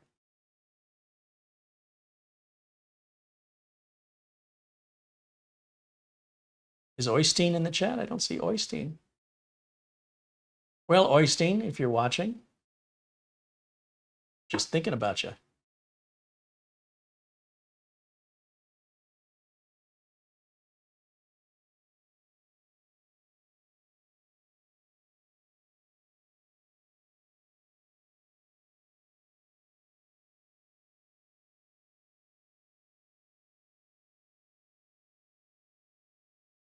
Andy Kane says, any updates on the HP computer diagnostic? That is still being saved. The computer is sitting on the floor here in front of me, and I'm waiting till I have an opportunity to revisit it. But in the meantime, still waiting for other suggestions to come in. So just a lot of people repeating what other people have already said for the most part. And it's really kind of sitting there as an exclamation point to underline exactly what I'm talking about when it comes to people online that go, oh, I knew that. I already knew that. So far, nobody has offered even an inkling of the suggestion of what I'm looking for. And so I'm in no hurry to put that back on the bench, because I know the minute I do, there's going to be somebody who says, oh, yeah, I already knew that. So the longer that that extends out, the more you can absolutely believe they're full of it, right? I don't want it to just be my conclusion. I want you all to experience this in real time, how long we let it sit there, how long we let people have an opportunity who claim to know so much online. They're awfully quiet. Maybe they haven't seen it yet. That's what they'll say. Oh, I just didn't see it till now. Okay, we'll give them some more time. In the meantime, I have other more pressing projects going on. So that's just kind of sitting, and it's a channel project, and it's really there to underscore what my main point or purpose is to educate. And sometimes, and it's only getting worse, it's hard to tell what's real from what's fake.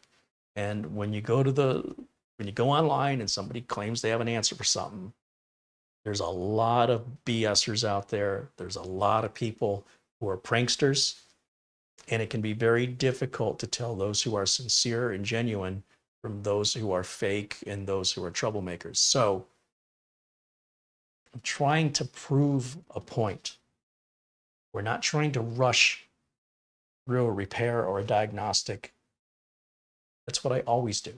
Now we're doing something very, very different, so all of you can witness it.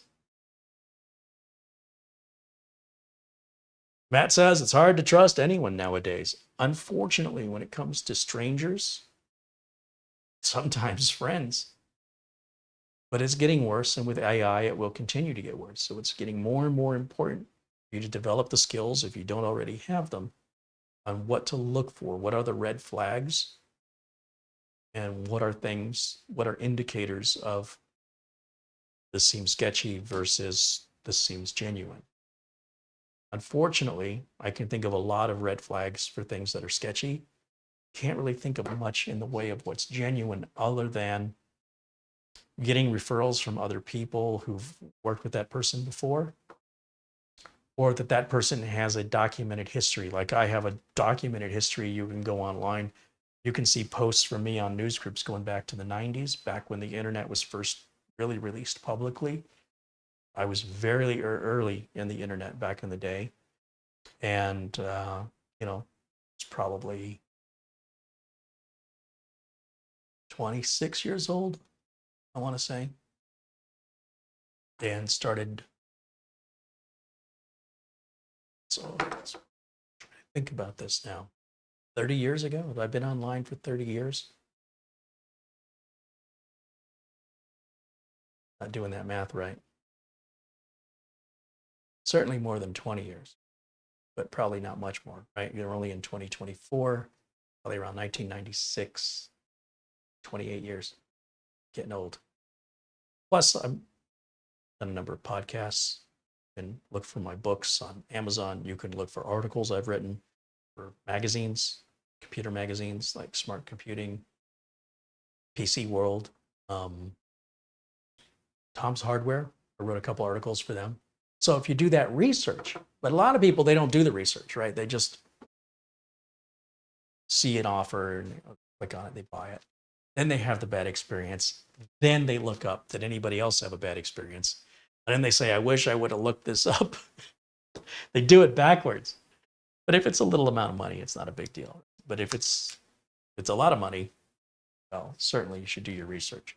Especially someone's knocking on your door and offering to cut your trees down or something, and they don't have a license, so they're not bonded and insured, and they cut down the branch and it falls on your roof, and then they just drive off and got no recourse because they weren't licensed or insured. Anyway, just stuff like that, right? Somebody says, I can remodel your kitchen. I can do your landscaping for $12,000. Okay, and then they come and they clear out the yard, and then they never show up again after giving them the deposit money. Anyway, you got to do your research. Really, the best thing is referrals. All of my business, and I've learned the hard way, advertising is very expensive and very ineffective in my line of work. The best, most useful form of advertising I have is my customers telling their friends, hey, if you need computer work, you need to call this guy. So what I would do is I would give computer presentations, before COVID. I would give computer presentations to large user groups that primarily exist in senior living centers here in Phoenix. And they're pretty massive, upwards of 100 people or more in each meeting. And I would do these presentations for free, and I would do just an open question and answer session. And I would leave my business cards at the end saying, look, I'm not here to sell you anything. Here's are my business cards. This is what I've done all my life. This is what I continue to do. If you or anybody you know needs help now or in the future, take a couple. Don't just take one business card. Take a couple. That way you can lose one. Give one to a friend. The computer club said, could we take a stack of these? Because sometimes members of the computer club come in with computer problems and we do our best to help them, but sometimes they have a problem that's beyond our ability. Can we refer them to you?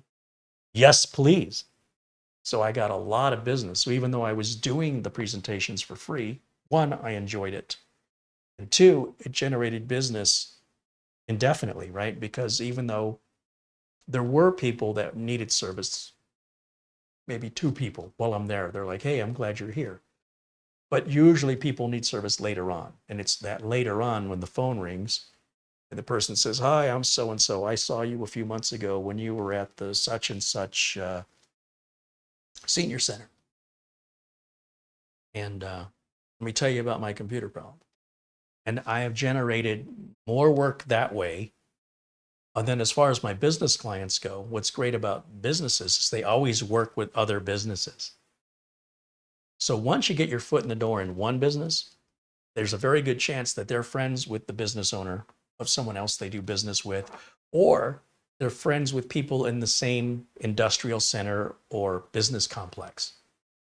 So at one point, I had 4 customers that were all next door to each other. And it started with one, and that started with somebody. I was working at, let's just say I was working for the man, a regular full-time job as a PC technician. And one of the employees of the business I was working for said, hey, IT guy, I have a home computer problem. Can you help me with it? Sure, I can work after hours on weekends, make extra money. Well, that person said, my wife works for a man. After the job was done, he was impressed with it. He was impressed with the time it took me to do it, the amount I charged. He said, my wife works for a man. They need an IT guy. And it was just her and this guy running this business. Would you be interested in that? I said, well, maybe. Let me go talk to them. So got their contact information, went over, met with them and saw their little office and what their needs were. 15 years later, they're in an entirely customized building the guy built himself with 8 employees, a much bigger network, many more computers, all of which he bought from me, and put him on a monthly retainer to maintain everything, do backups and all that for 15 years. All that from that one person, that employee at that company I was working for, asking me if I could help them with their computer, how it led to that. And that business owner said, hey, there's a guy next door to us who's looking for a computer guy. Would you be interested? I'm like, yeah, let me go meet with him. Still have that customer today. And the guy next door to him, an accounting business, that's the one I tell most of my nightmare stories about. Again, another referral. That guy I worked on, he hemmed and hawed for 2 years before he hired me. And they loved me the first year, and then they despised me the second year. Like the whole thing went sour. I have no idea what happened. And in the company, the guy was, in his 70s. He wanted to retire. His kids didn't want to take over the business, so he sold the business. So in any event, sometimes you lose clients through events that, you've let a customer down in some way. In most cases, said you were going to do something you didn't do. That's going to upset a client. You got to meet your expectations that you set with the client before you start any work. You got to agree. This is what I'm going to do. This is when I'm going to do it. This is how much time it should take. And this is how much it should cost. You set that. And if you don't meet that, very reasonable for the customer to be upset. In my case, their service was so bad from their prior IT guy that they were accustomed to me, taking care of stuff. So they had some pretty major issues. But what they started to do is they started to nitpick. And they had little teeny tiny issues that would call me about and complain about. And I'd say, okay, I'll take care of that during regular maintenance. I'm not going to stop what I'm doing, drive halfway across town. And we didn't have remote access. Well, at the very beginning, I didn't have remote access, but in the second half, I did. But when initially I started, I didn't. And, it was big, major problems I had to resolve. And then we ended up having a meeting because I was getting upset and they were getting upset. We said, okay, let's sit down and talk about this. And I had a meeting with most of the employees and the owner, sat around a big table, conference room. And they're listing out their issues. And I said, do you remember last year when you loved me? And this year you've got a list of complaints. What changed? They said, it's your fault. It's my fault? I go, yeah, you lifted our expectations. You did this to yourself. You got us to expect more. Like, okay, but the issues you had a year ago, those were big, major issues. These issues you're talking about today, these aren't things that are interfering with production. These are just preferences. I have no issue handling them, but I'm not a full-time employee. I can't have any one customer monopolize my time. I've got to triage important calls first versus preferences. I'm more than happy to take care of your preference, but you're going to have to be patient. Well, no, when we call you, we expect you to be here. Maybe you should hire a full-time employee if that's what you're expecting. So you're saying we should hire a full-time employee? Okay, sure. It's not what I said. I'm saying if that's the kind of service you want, then a full-time employee is going to be making a lot more than you're paying me. I'm just part-time. So I had to break this all out. I can't live off of what you guys pay me. So I have multiple clients. This is no secret. And I have to triage my time. And so when I come over here to do the regular monthly maintenance, I also do the maintenance of the other two businesses that are in the same complex in order to efficiently make use of my time and make use of my profiting, right? So anyway, that's where most of my stories come from, is that business. And sometimes you can give a customer too good of service and then they think everything's an emergency. They no longer can discern what's important from what's not important.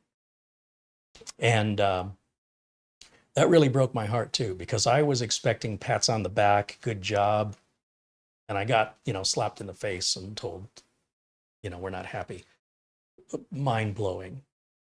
But again, that would be more expected from perhaps and just a customer calling from an advertisement. So let's say I put an ad out online, somebody sees the ad, they call me, they could try and scam me. That's certainly much more likely than from a referral. If somebody refers you to somebody and that person tries to scam you, you're going to be having another conversation eventually with the person who referred you. And usually it'll come up, or if not, I would certainly bring it up. Or how did that referral, did you take care of my friend? Hey, let me tell you what your friend did. I'm more than happy to share my experience with them. That way they won't necessarily refer anybody else to that friend if they find out that's what their friend did. So that's happened a couple of times, but when it happens, it's usually the rando, the random person who catches an advertisement. They don't know me, I don't know them. And they're trying to squeeze out as much as they can for as little as possible. Craigslist, and I'd say OfferUp and Facebook Marketplace. You're looking at people, generally speaking, on those markets that are trying to get something for nothing, or they're trying to get as much in exchange for as little. So you're going to work harder for those people. They're less likely to be grateful. They're more likely to complain or, expect, say you did a job for $50 or something. Then they think they've got free support to call you indefinitely because they paid you the one time. Or they might think they did you a favor because they allowed you to work on their machine. Again, none of that happens, or very rarely, with referrals. And the best way to get referrals is do exactly what you say you're going to do in the time frame you're going to do it for the amount you say you're going to charge. And then the customer should have no reason to be upset with you. If the customer is upset with you, usually it's your fault.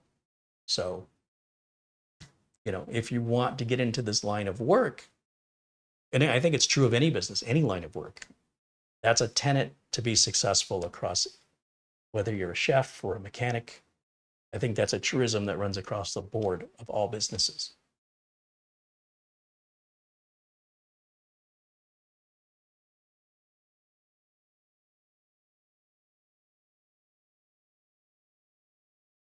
Matt Zoloff has taken off. Yeah, we're just about ready to wrap up today's broadcast. We're about 10 minutes shy of the 2-hour mark here.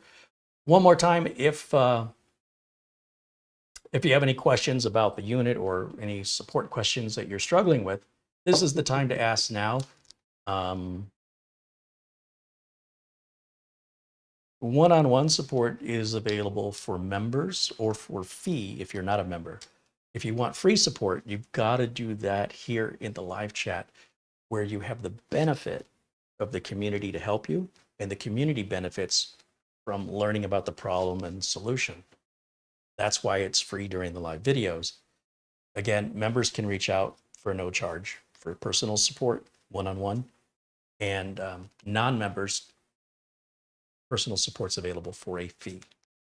My preference is that we offer free support here in the chat where the community gets to offer their suggestions. So it's not just me and my perspective, but we get other perspectives, and people get to benefit from the experience of ultimately, ideally, finding the solution. So knowing what the problem was, what the solution is, and everybody gains knowledge from it. Much more beneficial for everyone involved than doing it privately.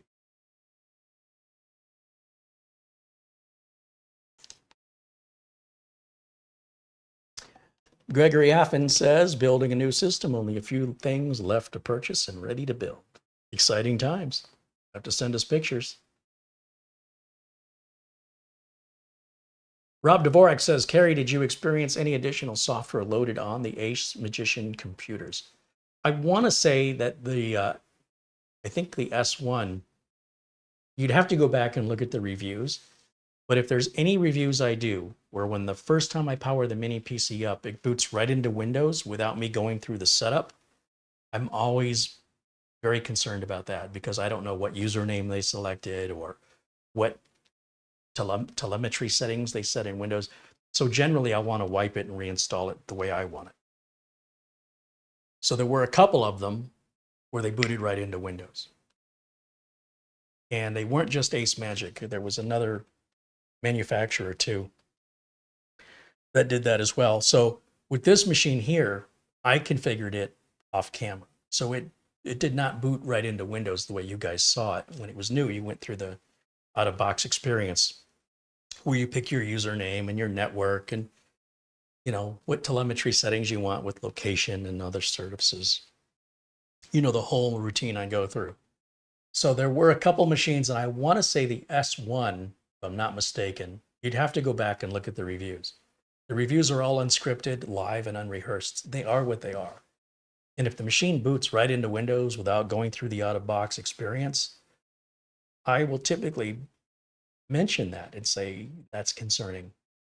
Now, with regards to any unwanted software, the issue with AceMagic is that apparently somebody installed Google Chrome on their master image and changed the default search engine to some search engine that spies on you. So some journalist has made a bigger deal out of this than it really is. It's still unacceptable, but it's not like a virus. It'll come up like a virus from a virus detection software, but essentially if you never open Chrome or you just change your search engine to something else or you remove that search engine, it's not a big deal. But because it's already booting into Windows anyway, and I don't know any of the settings were set, I would still reinstall. The virus doesn't infect the hardware. It only infects the software. So when you wipe the software and reinstall, when we're talking about viruses like these, you're just wiping out the virus and you're back to square one with a clean machine. However, people should not have to do that on a brand new computer. And many people, most people don't know how. But, you know, as a technician, that would be no big deal for me.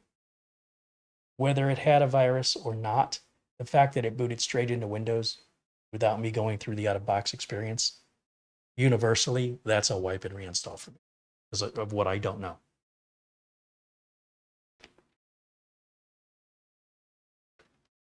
I also think the person who wrote the article was very accusational without giving any possibility for understanding that somebody made a mistake. They very much concluded that this is an evil corporation that willfully and maliciously did this on purpose without any evidence other than, well, I bought a second computer and it had it too. But they don't know that the second computer wasn't older inventory. They're making assumptions. So as far as journalism goes, that's poor journalism. That's very much biased to their own personal feelings without giving consideration to the other side of the coin. That when they called AceMagic and talked to them, they said, yeah, we addressed this. So then they bought another unit and it still had it. And they concluded, falsely, in my opinion, that they were lied to by AceMagic instead of possibility that they're still buying old inventory, that they haven't got the new inventory yet where it's been addressed. So I'm very disappointed in the article, but I think it's important to know that some of these mini PCs, you know, if you're booting them right into Windows, which again, I have demonstrated here a couple of times, that's concerning. And if you're not up to reinstalling Windows yourself, or you think just based on principle you shouldn't have to do it, send the unit back. You'll know that right away as soon as you turn it on the first time. And if you buy from a site like Amazon, you've got 30 days to return it for free, especially if you're a Prime member for sure. You should know immediately. Send it back. Otherwise, you know, it doesn't break the computer. It's not a big deal to reinstall Windows. Sometimes it can be difficult to find the drivers, but usually you contact the manufacturer, they'll point you to a driver download. Or you go to the support section of their website and download them yourself. But, yeah.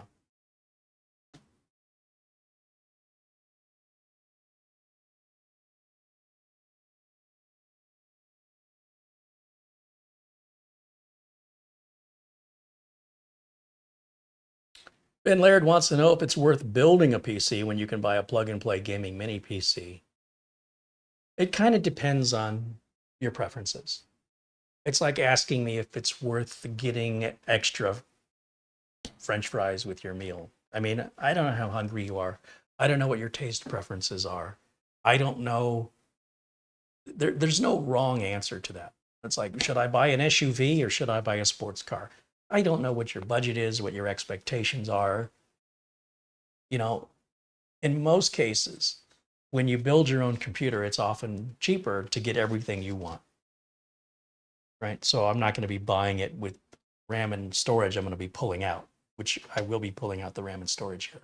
So I've effectively paid for RAM and storage I'm not going to use. That money is wasted. And then I'm going to go and spend more on RAM and storage. So this isn't as cheap as it may appear to be when I deck it out the way I want it, unless I order it the way I want it. So I can build exactly what I want, which cooler I want, which CPU I want, which motherboard I want, which RAM, how much RAM, which storage, how much storage. I have far more control, more granularity, and I can build it like an artist. It's like, is it worth painting a picture when you can just take a photo? Is there a right answer to that? If you're a painter and you enjoy painting, who cares that you can just take a photo? Sure, it's easier, it's faster, but it's not painting. So should you just not paint anymore because there are cameras? So I think you might be missing the point, which is it's not about saving money. It's not about what's the cheapest thing I can do. The cheapest thing you can do is don't get involved. Don't buy a computer. if you want to get the best bang for the buck, are you getting the best bang for the buck if you're picking every component yourself? Or if you're buying something pre-built and then disassembling it and changing it out? Also, when something goes wrong with this, how am I going to get support for it? If something goes wrong with something I built, I guarantee you I can fix everything that can go wrong on this. So it's all up to your values and your preferences. There's no right or wrong answer there.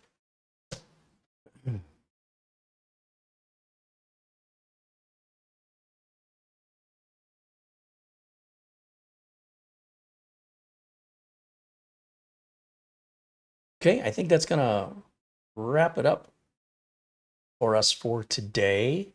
And then I will hand this off tomorrow to put steam on it and she can play some games and we'll see if she stays enthusiastic or not. But I'll tell you what, just as it is, I really like it. And even though I don't need the 3080, it's kind of nice to know I've got it in case I should want to use it for anything. But clearly, if you don't need the 3080, maybe take a look at the upcoming Cyberpunk PC we have coming up that I gave you a sneak peek at earlier in this video, because it's less than half the price and we use onboard video. And it's pretty fast processor and a very distinct looking PC, about half as tall. So well, a lot of this is really about the aesthetic of it. For me personally, I really like the way it looks. I also like how quiet it is, and I love how easy it is to access the RAM and storage. So a lot of good check marks for me. If it should fail for some reason and I need support, I'm not going to be a happy camper. On the other hand, most warranties are only a year on most of these computers anyway. So you're more or less going to be in the same boat after a year with anything you buy. But that being said, life is life. It's messy, it's chaotic. Some experiences are great, some experiences not so great. Sometimes we make mistakes. Maybe I accidentally spill a drink in it or drop it or kick it, and I've broken it myself through nobody's fault but my own. It's life. It's no different than you're walking outside and you didn't see a step and you trip and you fall and you break your arm. You never know. That's the risk you take when you take a walk, right? So the best we can do is risk management. You decide what it is you want to do, what the risks are versus what the benefits are, and you decide if you're willing to take that chance. So we take risks every day with what we do. How long is my refrigerator going to last? I don't know. My dishwasher. Well, my plumbing. When is it going to plug up? I don't know. Sometimes we have no idea what's happening until it stops working, and then we have to deal with it. So if you're not willing to risk, like in this case, I'm risking $1,400 if this thing were a dog, the benefit is I get to make a video out of it one way or the other. Now, this video is never going to earn me back $1,400, but it's content, it's investment into the channel, and it's coming from your support. And I'm hoping that this is what you want to see me do with the money, is continue to buy unique hardware, ideally hardware you're not seeing very often anyplace else. And even if it is seen somewhere else, that you're getting my unique take on it. So I hope that has some value to you. Thank you, Peter, with a €1 contribution. I'll shout out one more time a thank you to all the super chats today.